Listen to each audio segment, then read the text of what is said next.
મોડાસા નગરપાલિકા તથા મોડાસા તાલુકા health office THO સાહેબના સંકલનમાં મોડાસા નગરપાલિકાની ટીમ અને આરોગ્યની ટીમ દ્વારા નગરપાલિકા વિસ્તારની અંદર જે પેપ્સી અને ચટકાઝનો જે વેપાર કરતા હતા નાના ખાદ્ય એકમો, જેમાંથી જે અખાદ્ય જથ્થો પકડવામાં આવેલો હતો, અંદાજિત 1861 કિલો જેટલો જથ્થો હતો, જેનો નાશ બંને ટીમો દ્વારા કરવામાં આવેલ છે.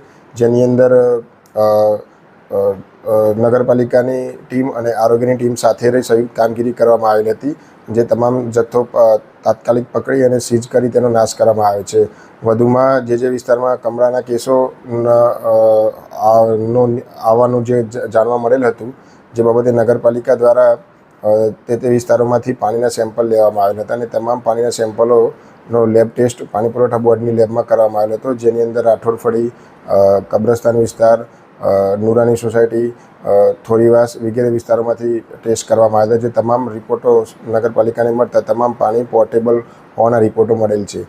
આમ પ્રાથમિક દ્રષ્ટિએ જોતાં પાણીના કારણે ફેલાવાની શક્યતાઓ નહીવત છે, પરંતુ અખાદ્ય પદાર્થો અને ખોરાક બહારનો ખાવાના કારણે જો કમળાના રોગો ફેલાવે તેવું જણાઈ આવે છે.